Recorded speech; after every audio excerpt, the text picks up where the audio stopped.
Good morning, everybody. So welcome to Tuesday morning, 2nd of Feb. This morning, what I'm going to go into is the topic of making effort. Buddhism is about middle way between extremes, and so one of the things that the Buddha encourages his disciples to do is to strive for nirvana, strive to become enlightened, but he also cautions against kind of overdoing it. So there's a story about a disciple called Sona. So Sona was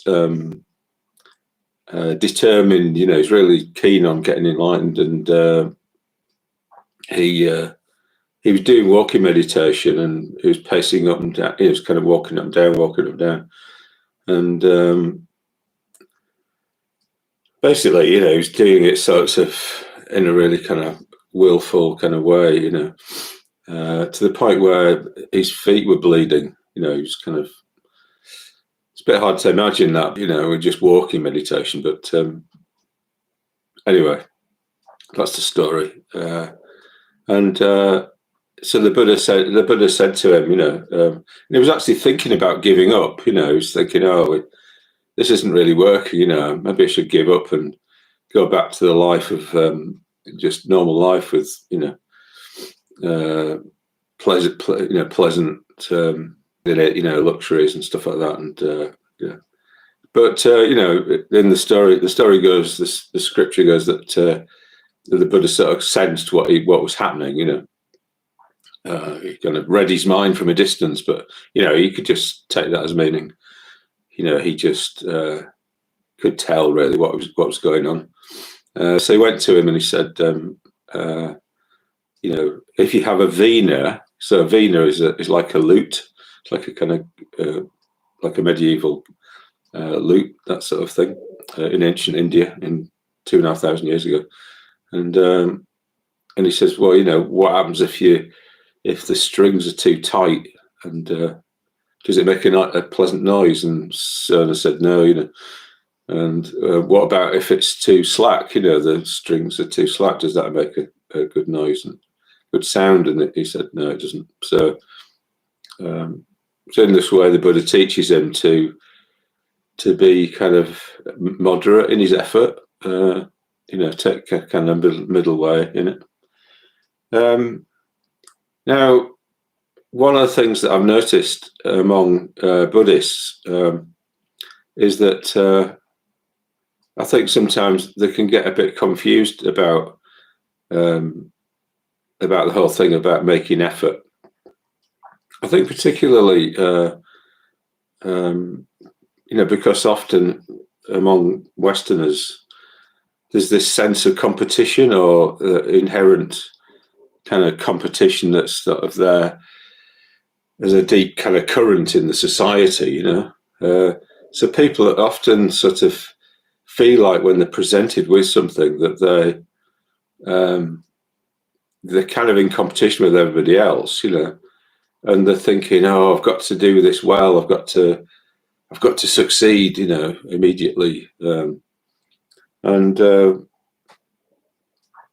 that kind of flavors things. So it's not like they're kind of going so much on their own experience, but there's a sense of like drivenness comes to everything, which isn't always intelligent. It's not always the most intelligent thing for them to be doing. So hence the title of today's talk. It's not about trying hard. It's also about being intelligent.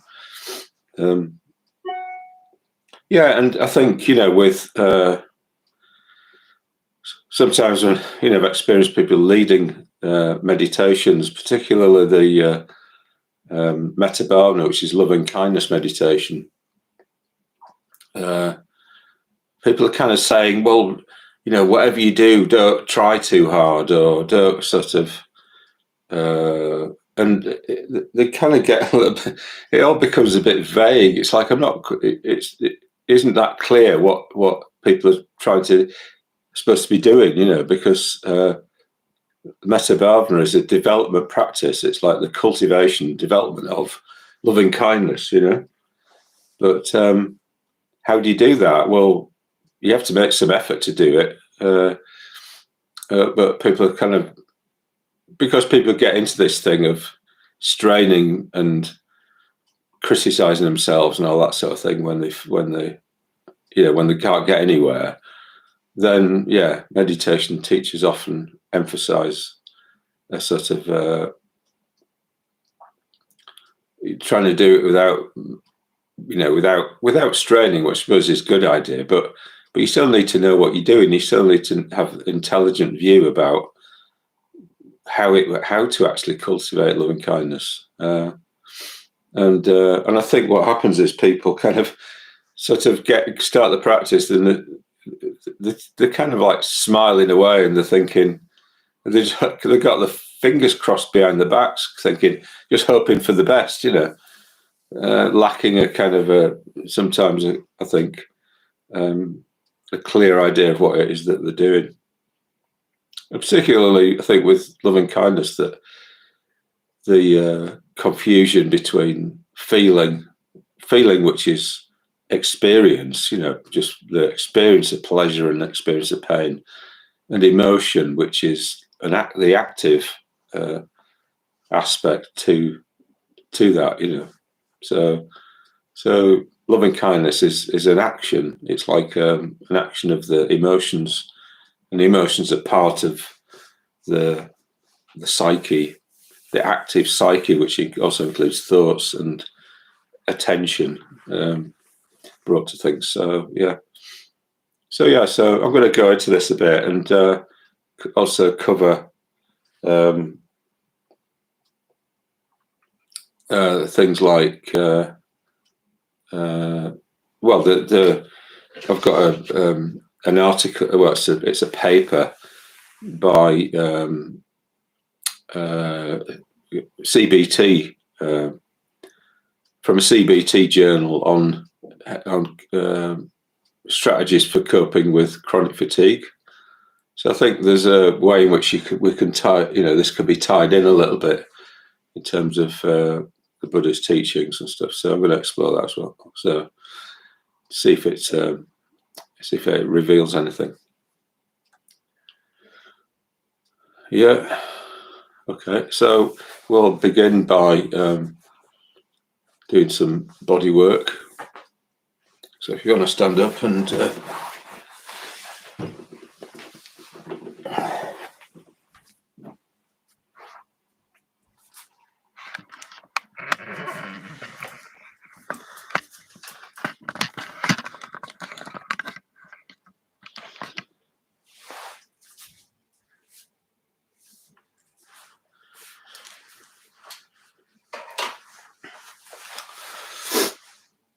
okay, let's begin by just drumming the fingers on the top of your head.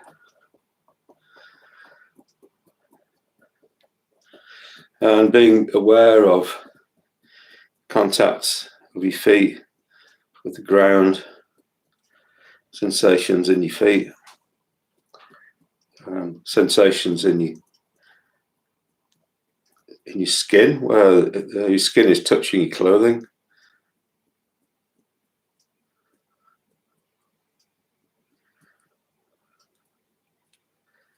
So just allowing your mind to kind of embrace the world of physical sensations. And sometimes it's, if we're trying, if we're trying to do something, it's often better just to have the idea of it, suggestion of it, but just wait for that thing to dawn on you, rather than straining or stressing to do it. I've got to do this. So it's just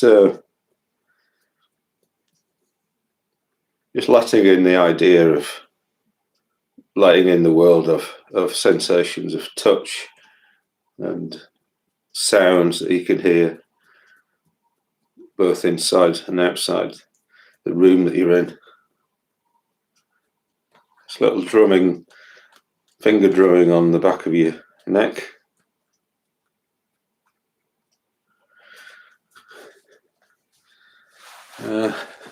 Shake your hands and feet out.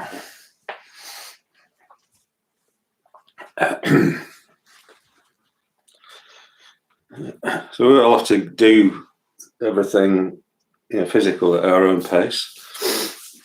Rub your hands together, backs of your hands. We all have to be sensitive to any injuries or dysfunction we have in our body and not push ourselves against that, but to include it in our awareness.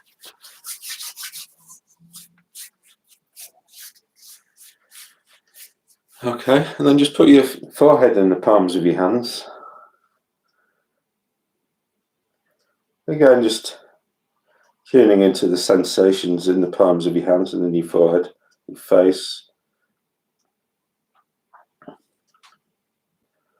Allowing yourself to experience those sensations.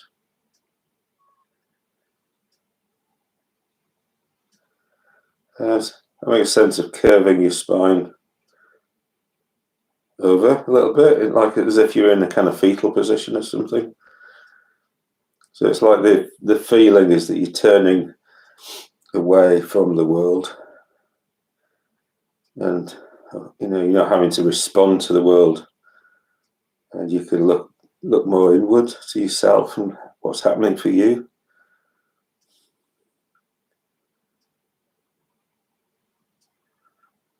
Maybe bend your knees slightly, just relaxing your legs, turn your back.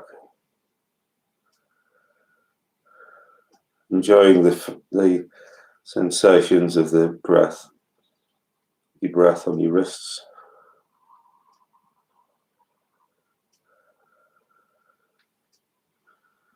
So yeah, just waiting really, wait for something to happen.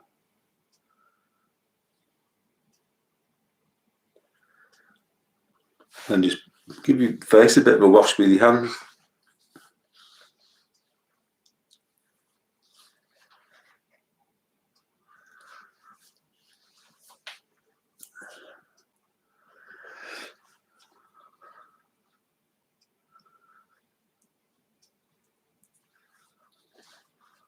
So try to have a sense of your body and mind being together. So if you have a sense of like your body is something a bit separate and that you're having to try and control in some way or other, try and sort of just have a view that it's all the one thing really, your mind and your body.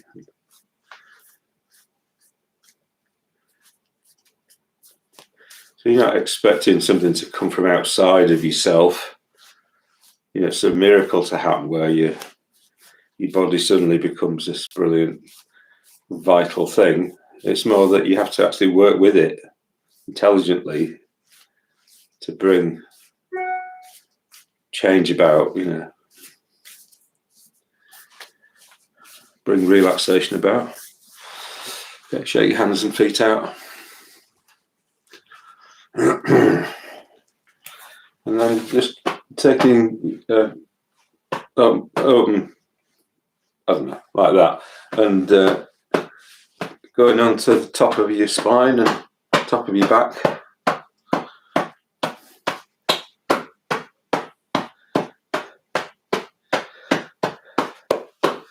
The side.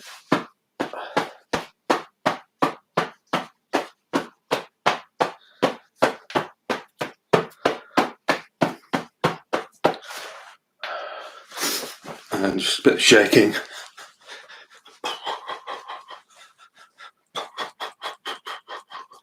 Have your hands pointing outwards like that. Lean over forwards and then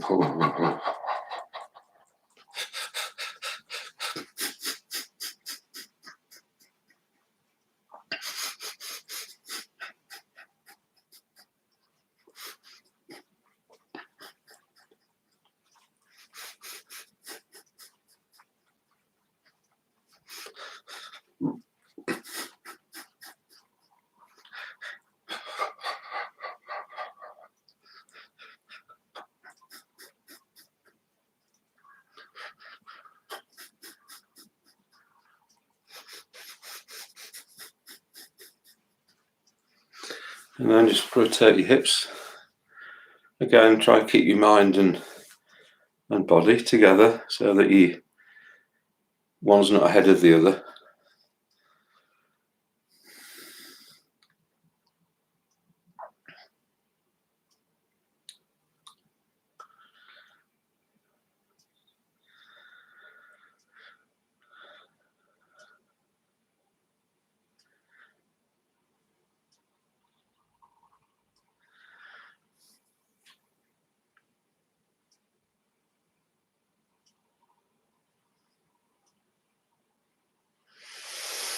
And then stimulate your chest a little bit with your fists. Try and get into around your collarbone, down the sides of your body.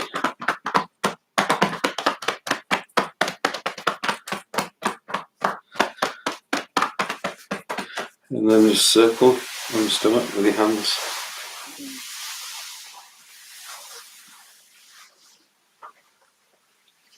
And then lightly drumming on kidneys at the back there.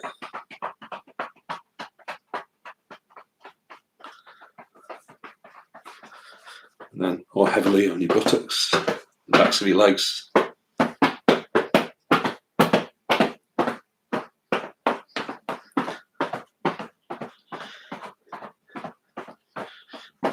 Go down your legs if you can.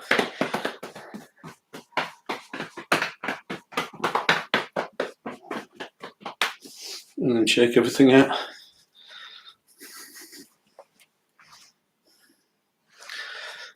Okay, so take a seat for meditation.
So we're going to do the metta bhavana, or loving kindness meditation this morning.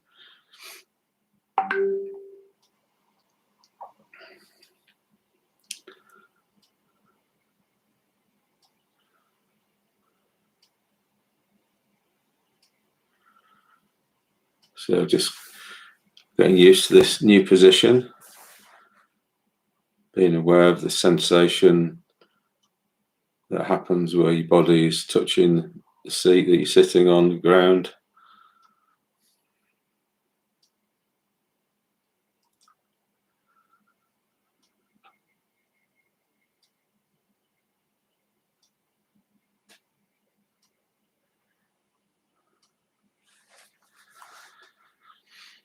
We're just looking to just let our body just sit there, with the idea that the body knows how to sit down. It doesn't need any help from our mind or emotions to do that.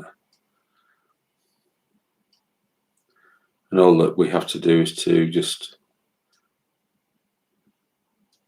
look to see if we're kind of balanced, so that the spine is balanced, so that the weight goes down as vertically as it can into the ground, so we're not leaning over either side to side or front, but forwards or backwards.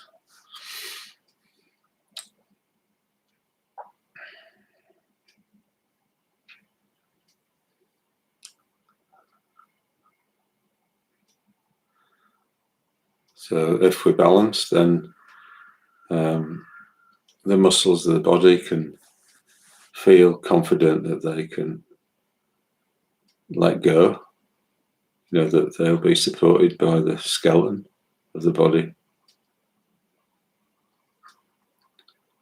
So just having a sense of shedding any tension that's there. Just kind of just relaxing the muscles of the body, just like you would unfurl a fist. So relaxation is a physical thing like that. It's just like unfurling a fist.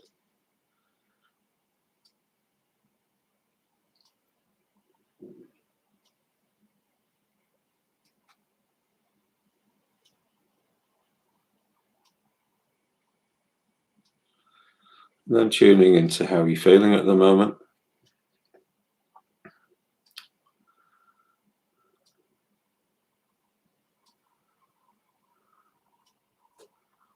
So the general state of your body and the state of your mind and your emotions.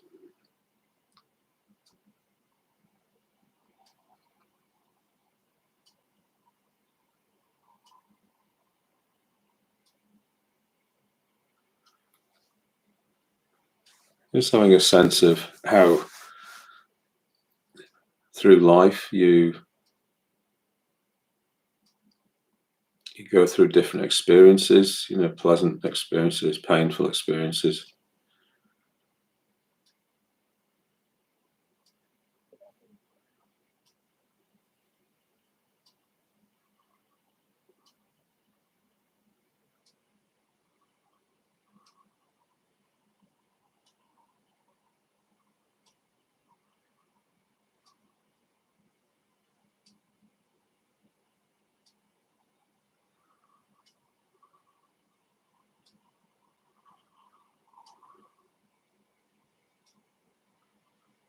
And that you prefer some experiences to others.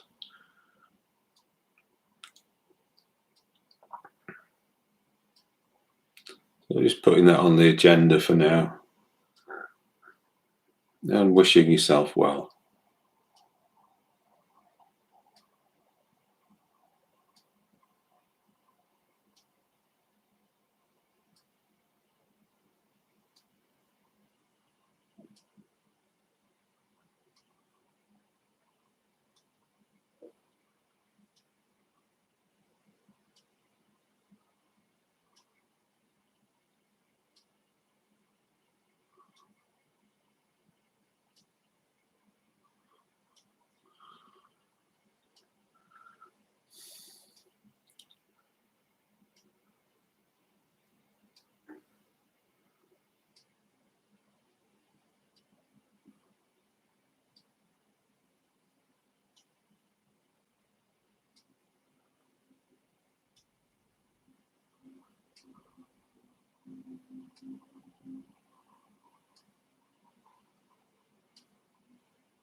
Maybe trying to bring to mind a time when somebody was being very kind of gentle and kind towards you.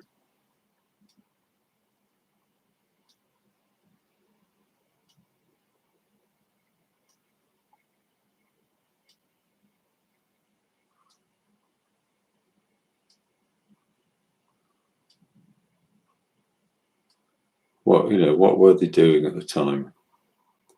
How did that manifest?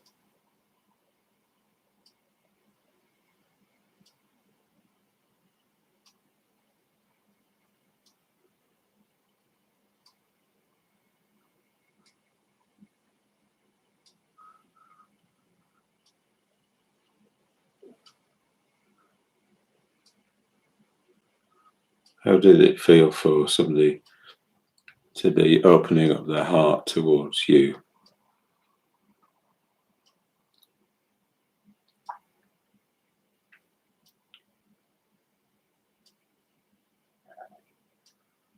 And is there a way in which you can kind of mimic that, really? Doing the same thing towards yourself.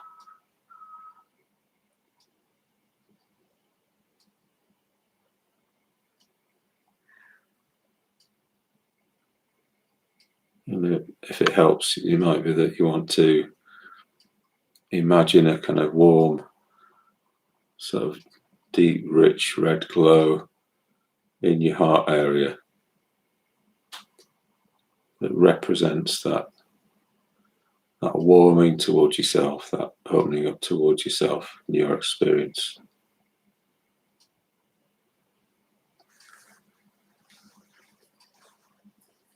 Metta bhavana.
So opening your heart up towards yourself.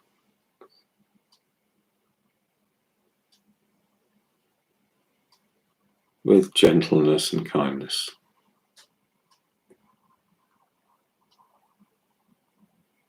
Just saying to yourself, may I be well. May I not suffer.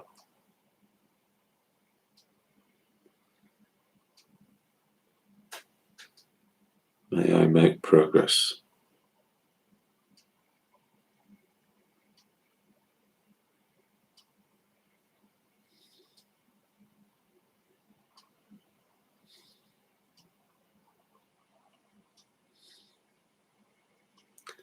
And just looking for an emotional response that's in line with those sentiments.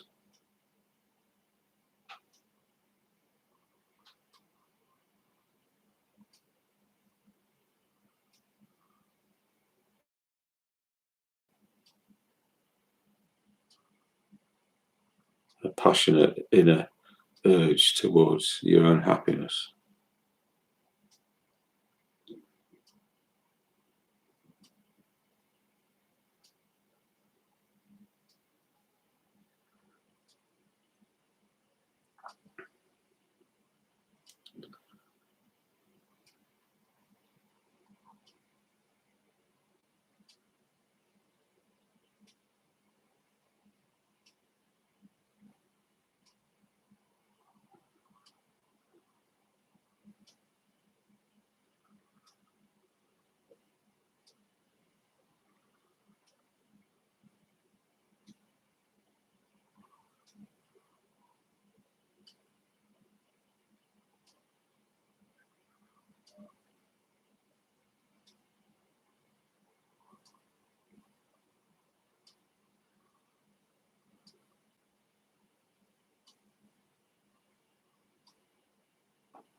And if your mind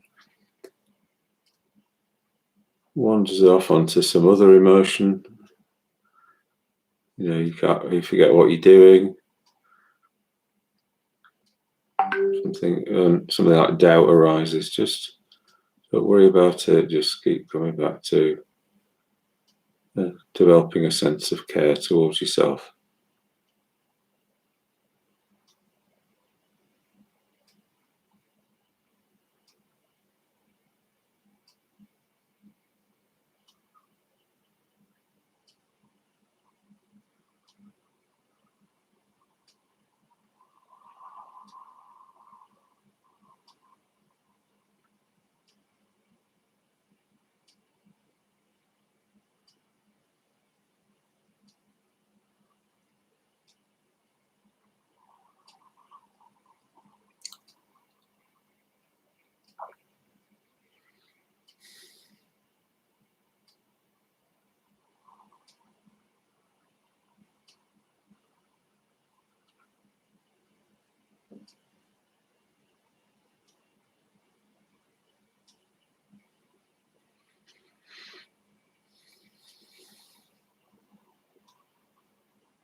And if you fall into thinking, how am I doing here in this meditation compared to other people, just drop it.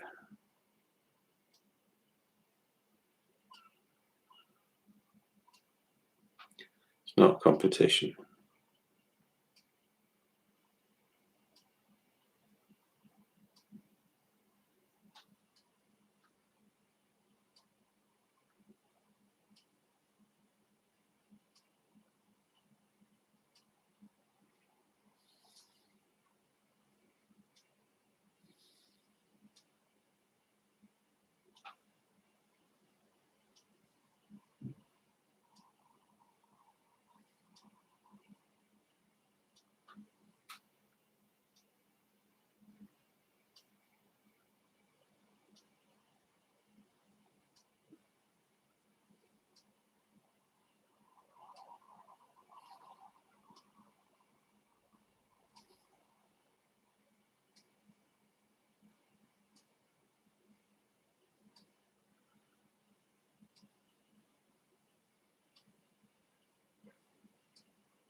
Maybe allowing the image of a warm red glow in your heart to be reminding you of the direction that you're trying to go in.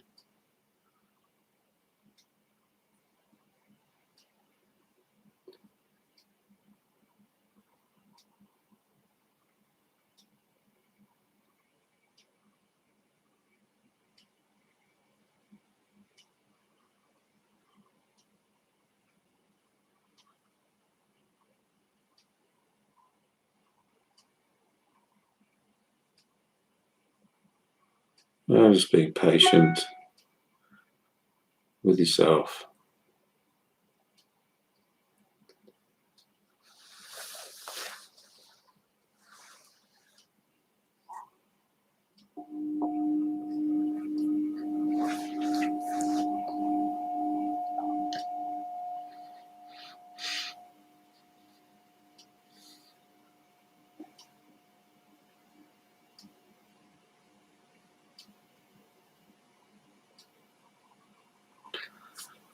Now bring to mind a friend, good friend, somebody roughly the same age who you don't feel kind of romantically or sexually attracted to. It's just they're just a friend. Keep it simple.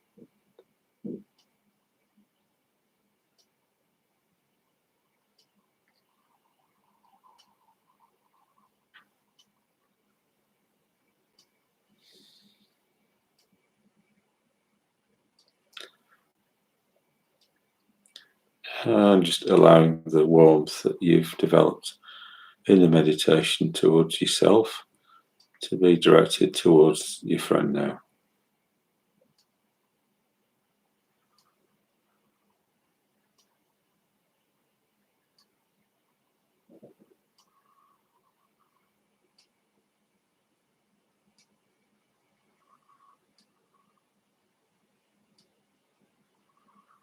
Just really having that,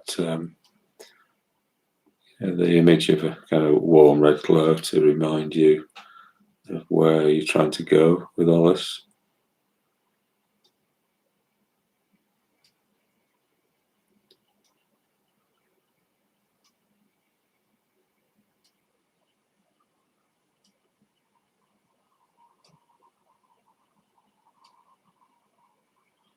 So it symbolises you really wanting your friend to be doing well.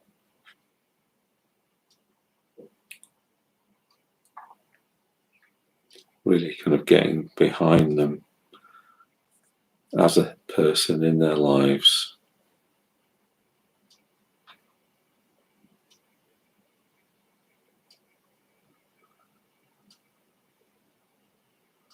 You might imagine standing behind them and pushing them from behind toward in the direction of happiness and well-being.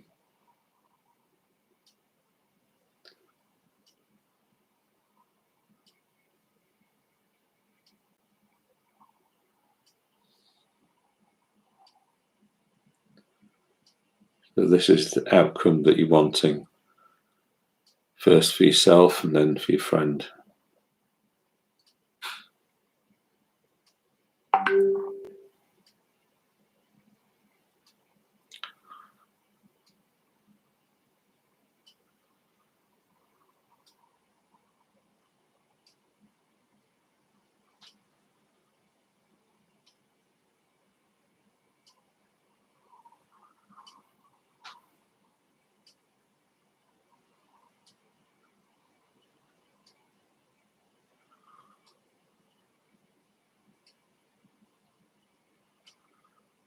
So again, it's not a competition.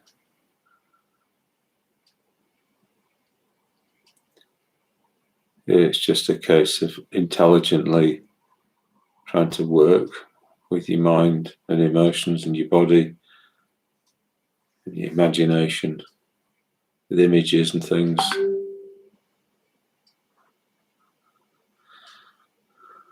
So that the aim comes about, the aim which is to be a bit warmer, a bit more kind towards yourself and towards your friend.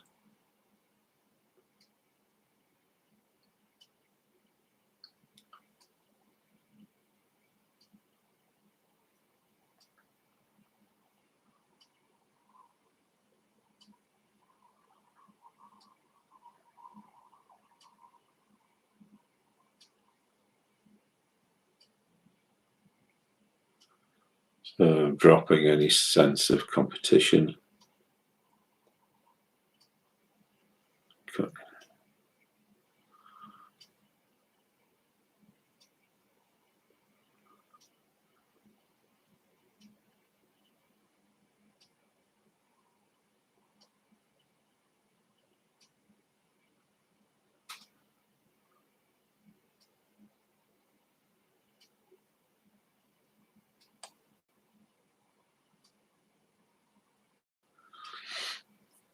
And just relaxing into yourself.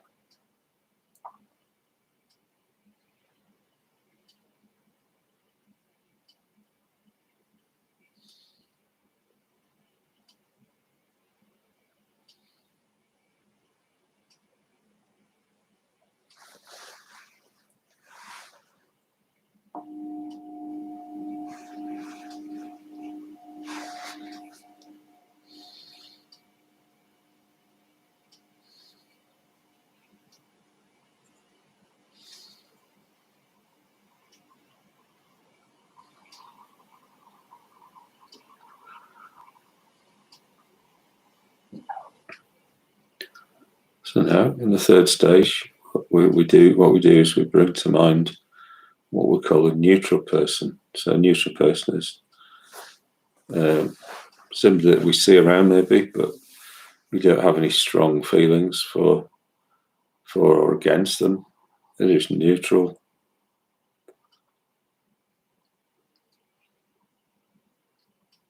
Maybe they work in a supermarket or something.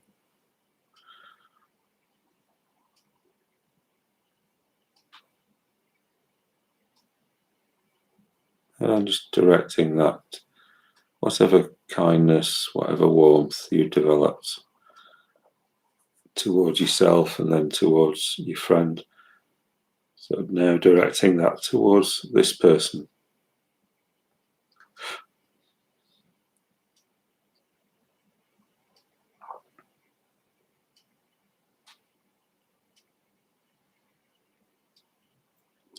Just imagining that warm red glow as being symbolizing where you're trying to go to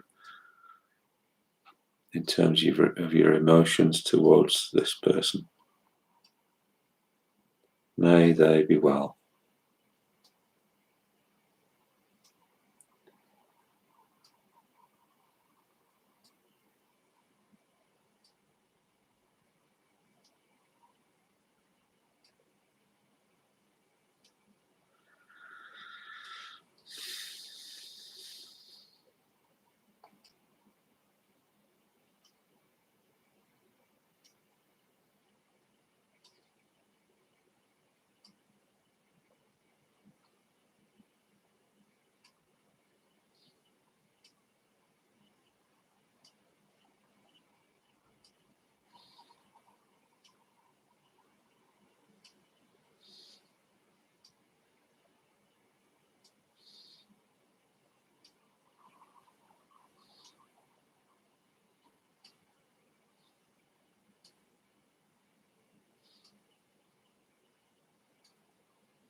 May they be well.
So now in the fourth stage, what we do is we bring to mind somebody that we're finding difficult at the moment.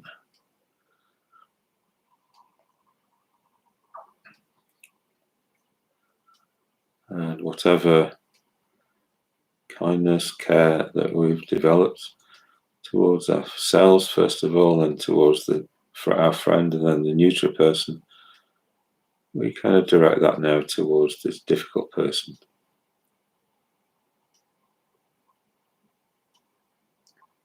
May they be well.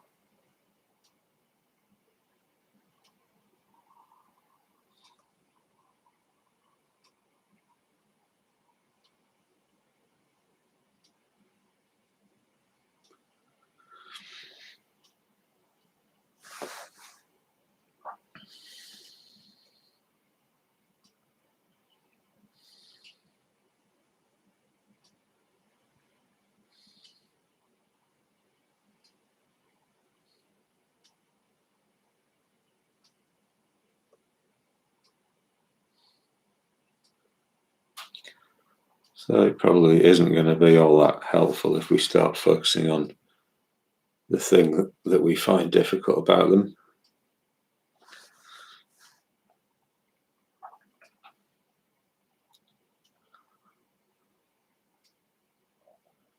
So we acknowledge that that's there, that's true, that's the case. And at the same time, we try to see beyond that to a bigger picture,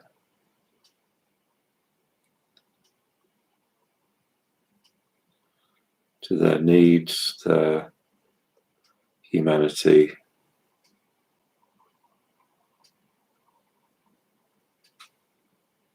their experiences of life.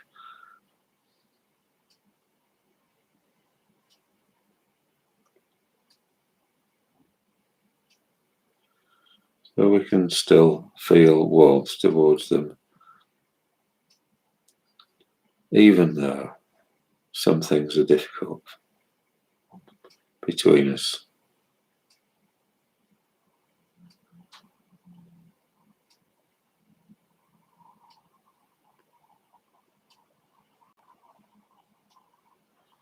And it might help in this stage to imagine that we're stood behind them, we're pushing them towards happiness, in the direction of happiness. This is the main thing that we want to happen.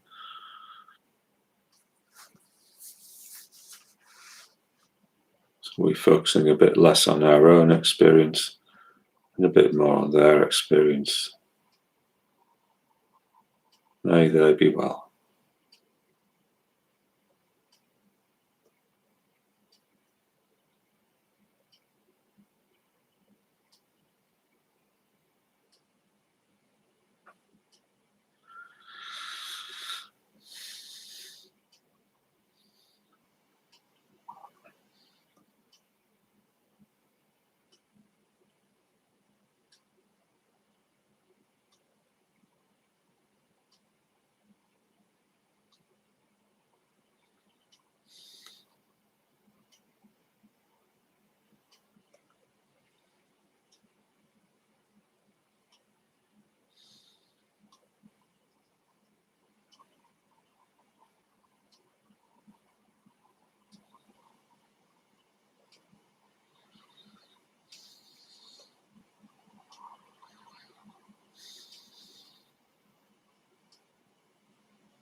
So now in the final stage, we bring together all 4 people that we've used in the meditation, in our minds, in our imagination. We try to direct that kindness that we've developed towards each of them equally. So we're not preferring any one of them to any other.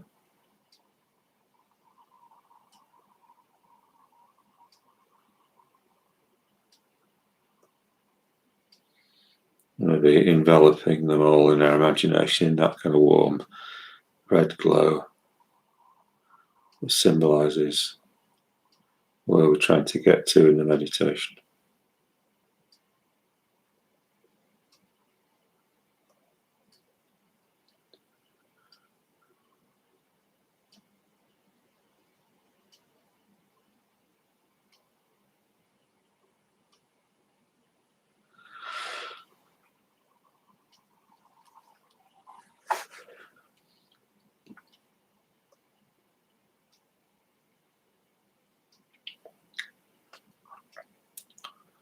Or we also might imagine pushing them from behind in the direction of happiness.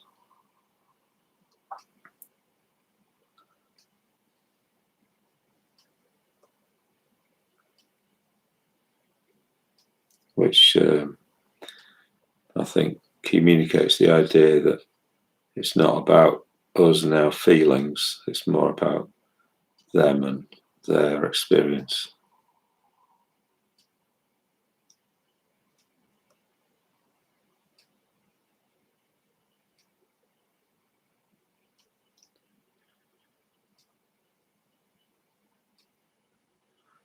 And just gradually expanding outwards into the world.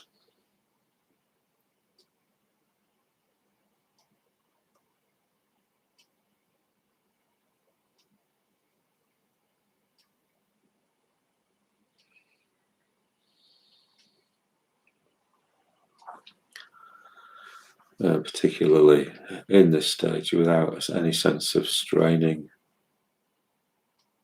Just let your mind just expand and bring more and more people to mind, more and more beings.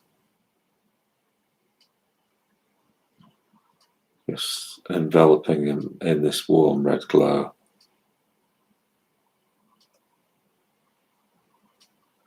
Which symbolises our desire for their happiness, their welfare. May they all be well.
Take your time to come out of that meditation.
Okay then.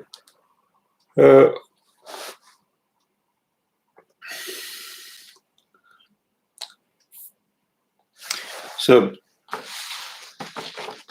going to the topic. So, I talked a bit at the beginning about this theme of it's not just about trying hard; it's about using intelligence.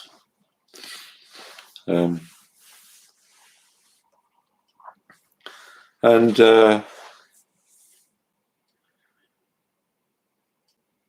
yeah, I kind of related the story of Sona, didn't I? You know, the Buddha's disciple who was sort of trying too hard, and the Buddha said, "You need to kind of like tune your striving so that it's like you're tuning a lute. It's not too, the strings are not too tight, so you know, or too loose, too slack. So you know, your effort needs to be kind of appropriate to you know, to the you know, the situation that you're in. So if you're causing yourself physical harm, you know, by trying too hard, that isn't going to help. So I've just got some images here. So here's an image of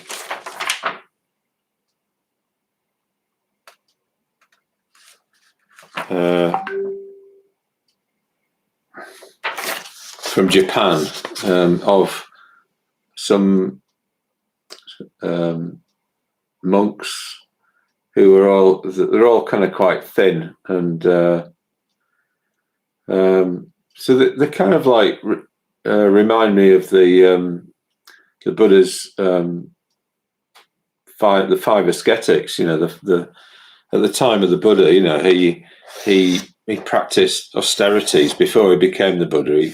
He practiced austerities, and it was all about just really trying to really hard to sort of force yourself to not have craving, you know, not to overcome with the will, you know, kind of your tendencies to want nice things in the world. So you know, these ascetics would sort of try and live on nothing, and torture, in a way, sort of do things that torture themselves. You know, so there's a classic one where somebody would hold their arm up into the air for years, you know, to the point where it would just wither away. And I think you get people in India who've done this still, you know. Anyway, yeah. So the Buddha sort of saw that in his own, he was an ascetic like that for 5 years, and he saw that it didn't get him anywhere. You know, he just almost died, you know, with weakness, and you know, fell face down in the river, and he could have drowned. You know, so he ended up giving up that ascetic path, and then you've got the philosopher, Chinese philosopher Lao Tsu. So that's a monumental statue of him, carved out of rock. So Lao Tsu was, so when you've got the symbol of, yin and yang, the masculine and feminine kind of energies in balance with each other. This is Lao Tsu. So he had this sense of harmony, harmony in between ourselves and nature, and trying to develop harmony. So all the systems that you get, like acupuncture and shiatsu, all come from this same system. It's all about kind of bringing things into harmony. So that's an image for not over striving. Is this idea of harmony and balance? And here's a picture of I've shown this before, of a Zen Garden in Japan. So what you've got there is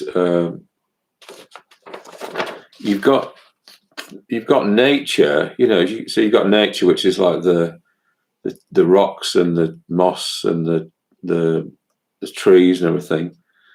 So you've got this naturalness there, but you've also got this raked gravel, which is like, it sort of represents, in a way, human effort and human intervention, in a way, trying to kind of make effort to control things, so it's a bit like the raked gravel represents the fact that there is some sort of you could say there's some sort of moral order in the universe or something. There's patterns.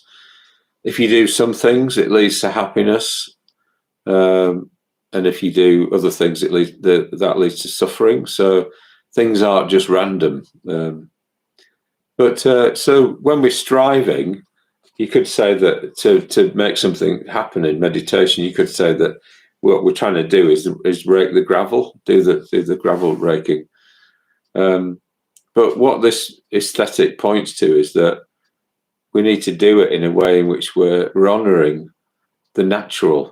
What our we're not pushing the river in the opposite direction. We're going with the way things are.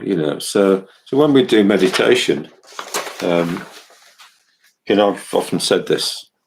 We're kind of like, we just need to let our body just sit there and make sure it's balanced, the spine's balanced. But then relaxation is like that, is like opening a fist. So it's a physical thing. So we're in the right domain, the right place to do relaxation if we're in the body, and we're just letting ourselves just sit there. And to be in the wrong place, like where we start forcing things, is like we have some idea about relaxation, and then we think, "Oh, I've got to do this. I've got to try. Got to try harder to relax." So, yeah. So with the the Alexander technique, which is a technique of working with the usage of the body by F.M. Alexander, an Australian actor from the early 20th century. He sort of said, "Oh, well, it's not really helpful to try to relax, because in the trying, what you do is you end up tensing up. So you got to have an idea of what you want to happen, but then don't do anything about it. Just let that idea kind of perfume your mind, and then your body will often take directions from that and will actually relax. But you have to inhibit yourself from doing anything about it."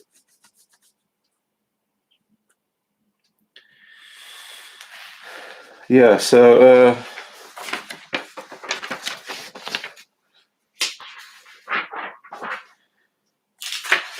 I've often used this diagram here, which is a representation of the four foundations of mindfulness. So this is the Buddha's teaching on mindfulness. So there's body, feeling, mind. So mind includes emotions and thoughts and attention, thinking, emoting, and awareness. And then you've got views, your map of the world. So, the Buddha sort of is suggesting that these are the 4 things that we need to pay attention to if we're going to bring happiness and ultimately nirvana about, But I think they can be separated into 2 parts. So body and feeling at the bottom here are experience that's just presented to us. It's like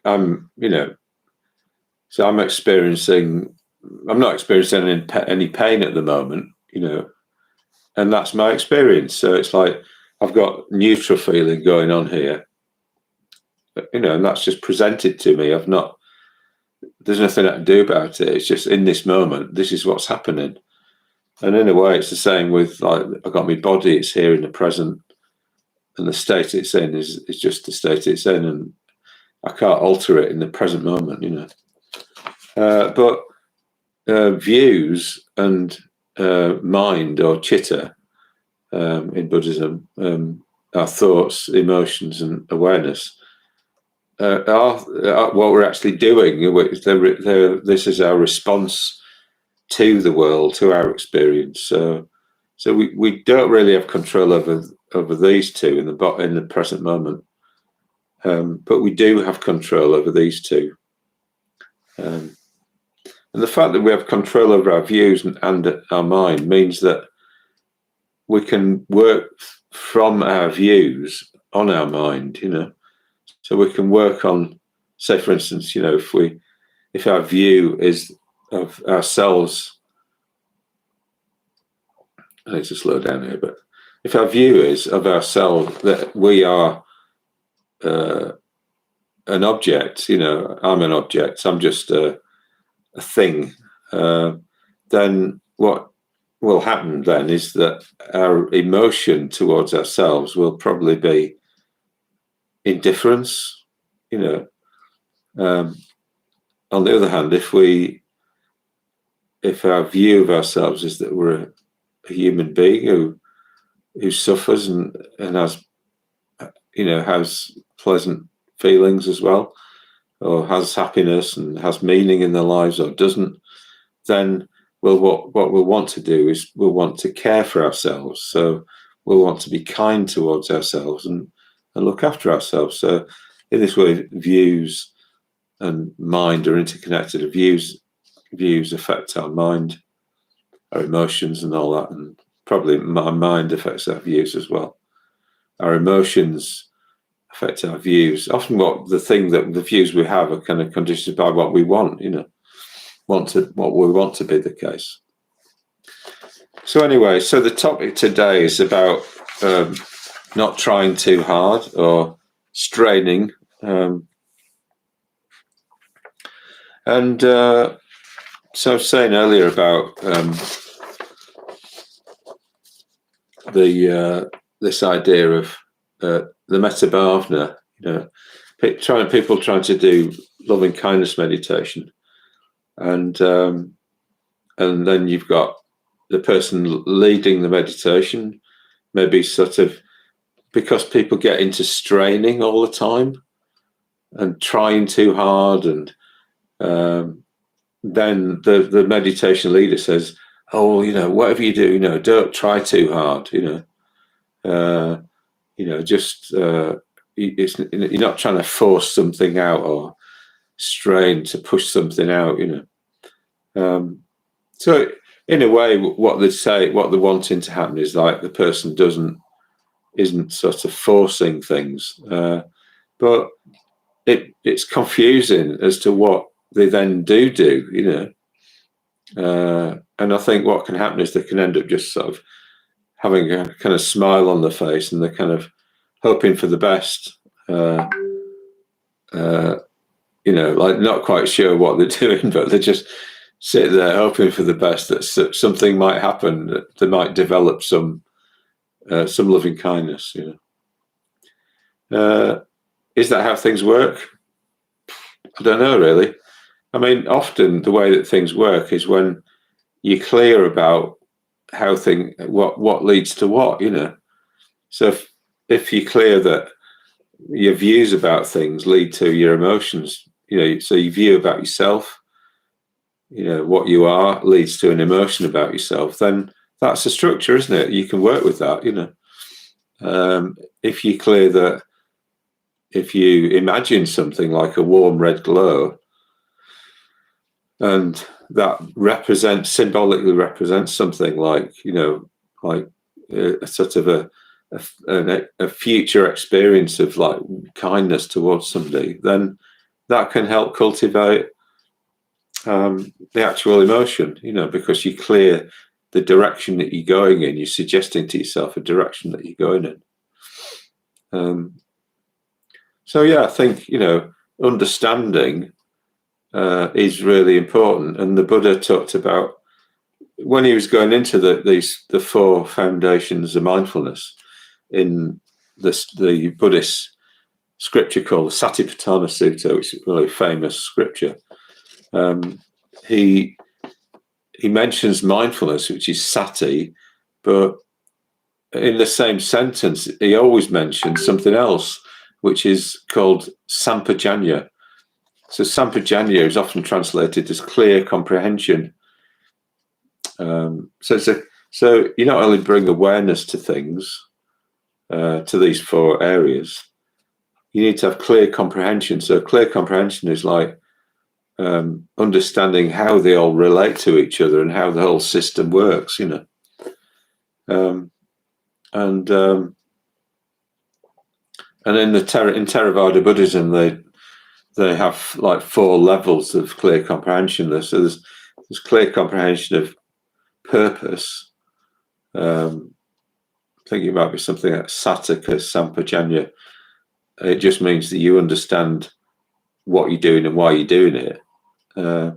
You've got clear comprehension of domain. I think it's something like gochara sampajanya. So you understand the place that you're working in. You know, whether you're in whether you're in the body, working with the body at the particular time, or whether you're working on the mind. You know, you don't confuse the one with the other. And then you've got clear comprehension of suitability. So I think this relates to what conditions you need to bring about to affect something, you know. So it's suitable to try and just let your body just sit there and support itself, so that your mind feels supported by your body in meditation, and it's not like it has to give your body any attention. Your body just looks after itself.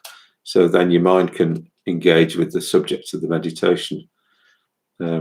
So, you know, it's unsuitable for your mind to be obsessing with your body and what's happening with it, because it won't be able to then pay attention to what it wants to do in a meditation. So that's think of that sapaya sampajanya.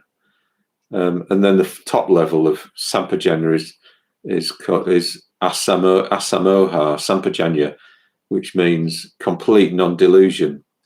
So it's almost like you understand how the whole system works, and this is at the level of a Buddha. You know, he doesn't kind of he never gets things out of focus in terms of the way things actually work.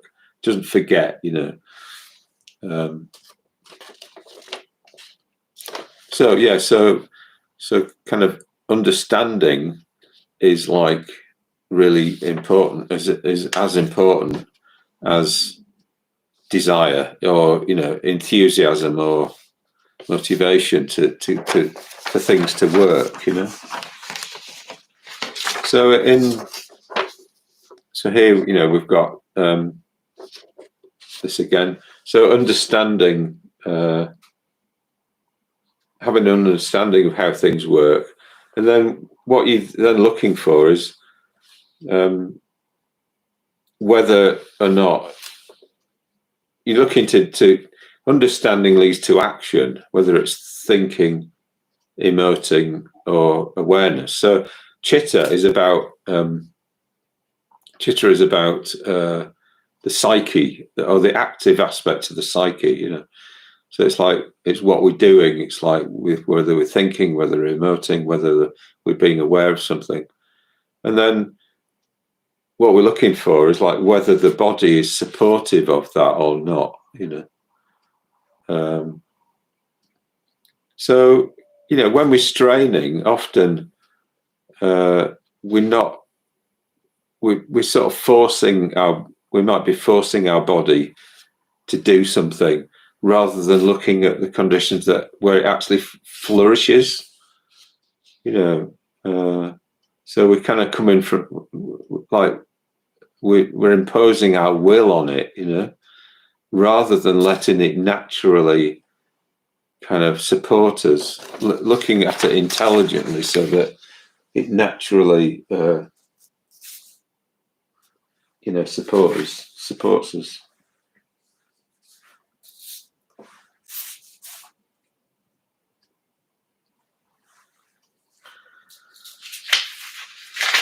So our kind of there's two possibilities, really. So one possibility is that our view is that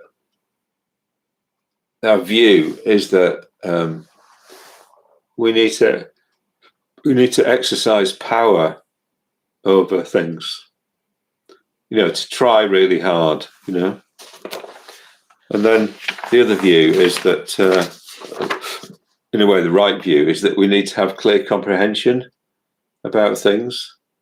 And then you have this word dharmata, which means naturalness. So things kind of naturally come into fruition because we're working with them in a way which suits them, So we're working with the conditions that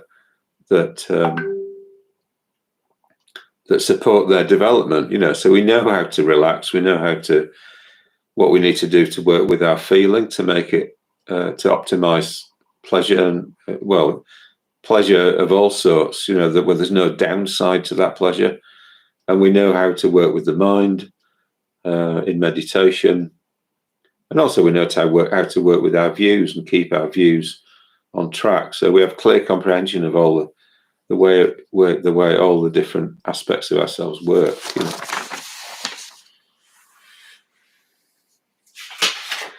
So what can happen is when we're kind of, in a way, when we're misusing effort. And this is what happened to Sona. So basically, what happens is we try really hard, or we have the view that we need to try really hard. So we sort of make all this like willful effort to do something like, say, develop loving kindness, here.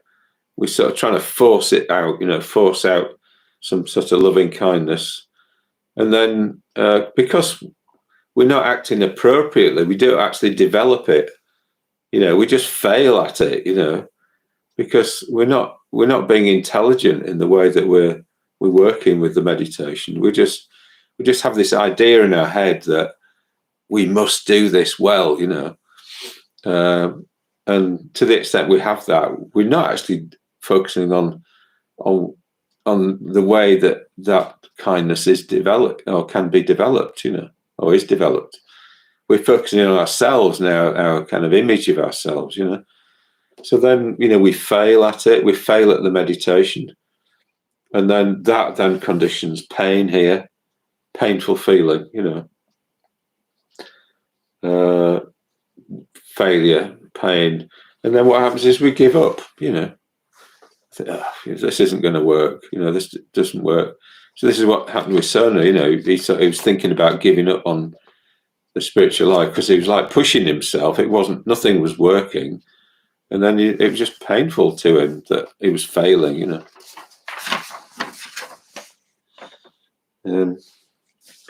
So in the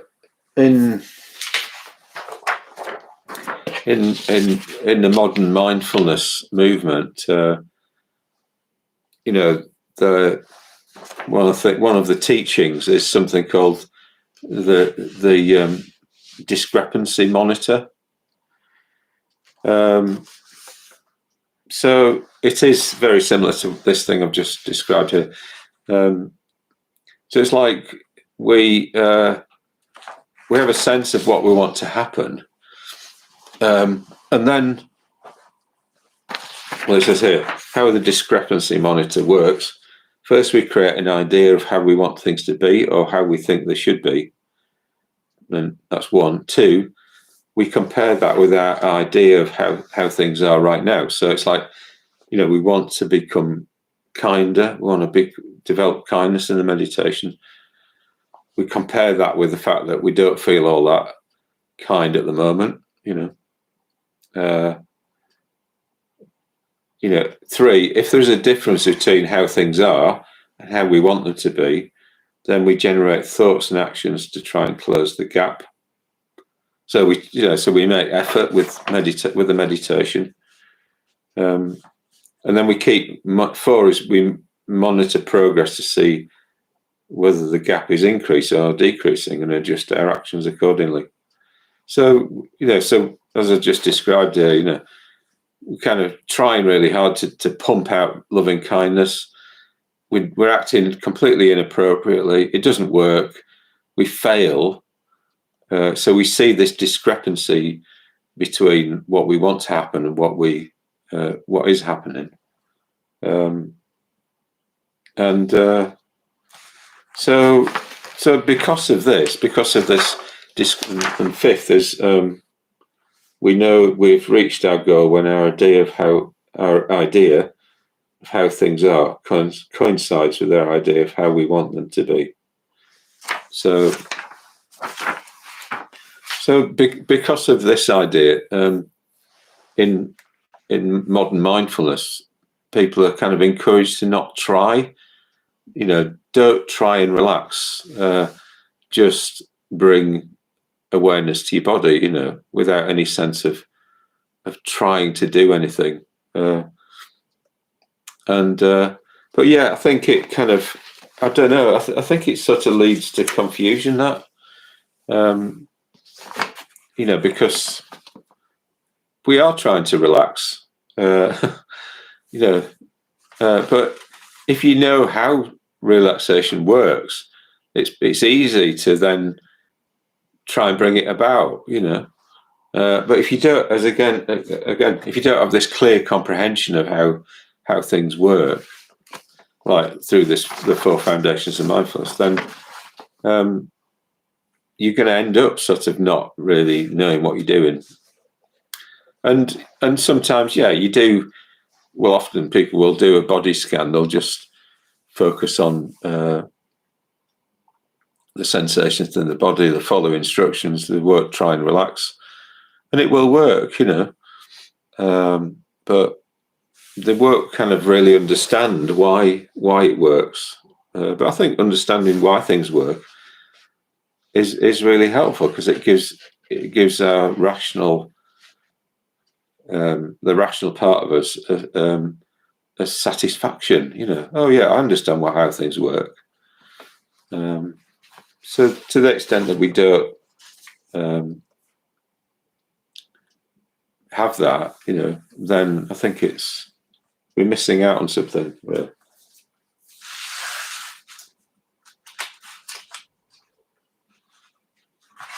It's all a bit fingers crossed behind the back,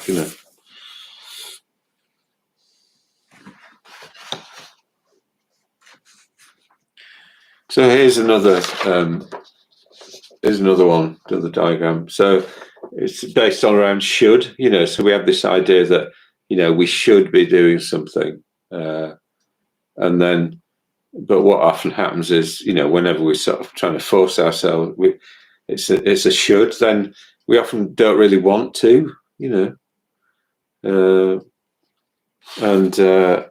what we do is we force ourselves, because, we think we should. And this just brings about tension in our body.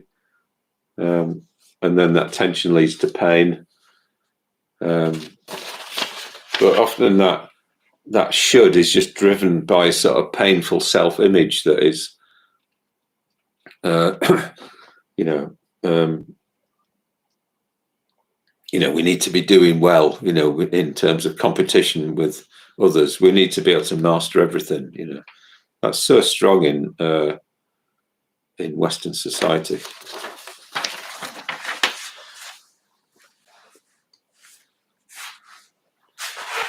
So,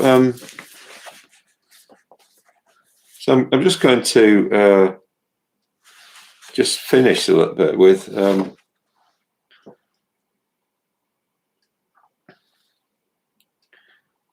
just kind of talking a little bit about chronic fatigue and some of the kind of theory behind that. So I remember, a friend of mine had chronic fatigue for about 10 years or something, and he's an artist, and he just had to rest all the time,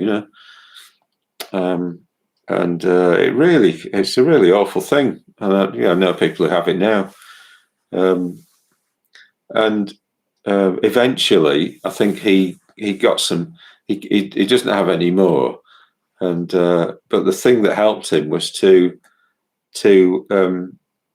was a kind of like a program whereby it might have been CBT, cognitive behavioural therapy, where he's just encouraged to just gradually sort of increase his energy, increase his activity.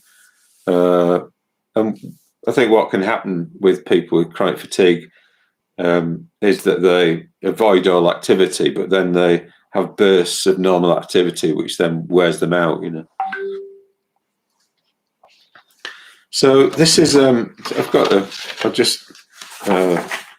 this is a paper in The Science and Practice of Cognitive Behavioural Therapy, Oxford University Press. Chronic Fatigue by Michael Sharp. So what he expresses here is a kind of bit of a CBT model of how chronic fatigue works. So in terms of the 4 foundations of mindfulness, it's like over here you've got the person has a view. So their view is often, I have a physical disease, activity makes it worse, I can't function, must try harder, So it's like I think often it seems like people with chronic fatigue have a sense that of frustration. So here you've got distress and frustration feeling is distress and frustration. They have a sense of frustration of what they can't do, and they feel like they must try harder, and then,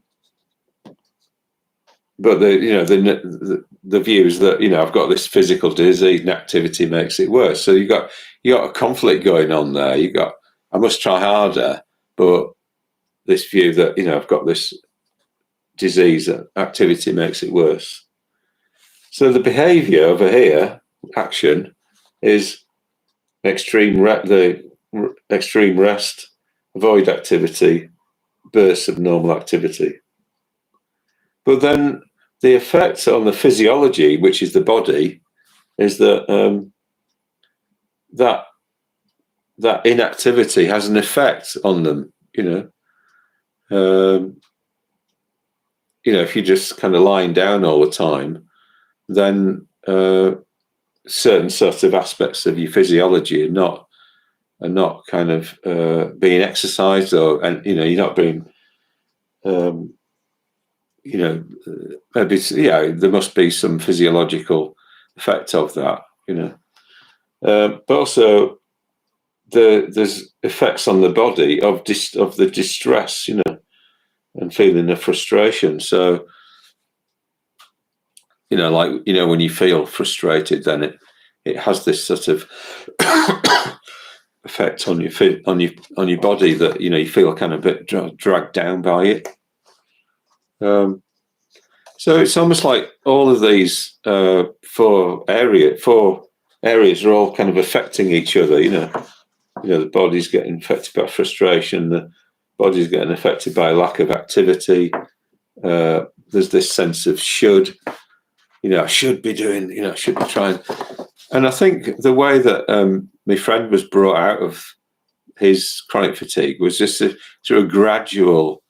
In a way, a kind of gradual working on all of these. So he was encouraged to take a bit, do a bit more activity, but not overdo it, and just monitor it. What's the effect of CBT is very good on monitoring things. So what's the effect of doing a bit more? How do I feel? Like a sort of looking at the actuality of what's happening. And maybe the view is that I have this idea. I have a physical disease that there's nothing I can do about it, and activity makes it worse. It starts to be kind of gradually undermined because you start to be able to work on it. It's not just, you're not kind of powerless in a way. That if you can actually work on it, and activity doesn't always make it worse. Some activity might actually help you. So I think this is quite a good example of of conditionality. Of the different aspects of ourselves kind of working.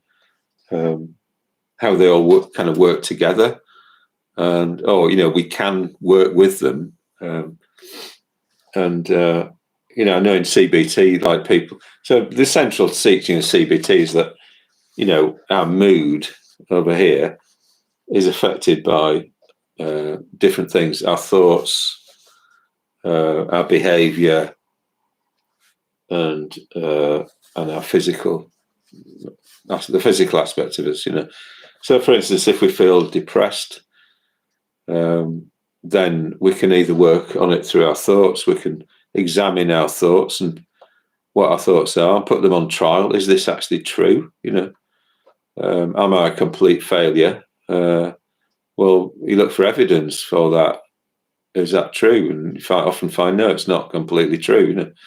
So you feel better, and then you've got behaviour. So you might feel awful, and depressed, but if you behave differently, if you act as if you're not, if you start being friendly with people rather than just acting on your depression and avoiding people, then that can have a positive effect on your mood.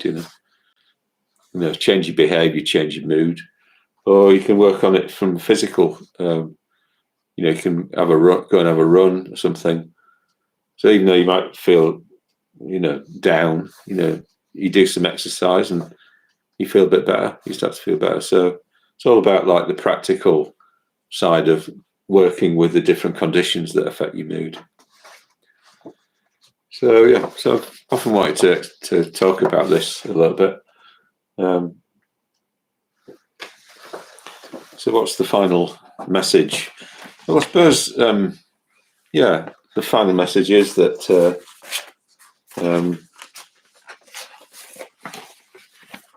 just be aware of this pattern of like shoulds, and failure and pain and giving up. It's not about should. It's more about it's not about power either. It's about clear comprehension about how things work and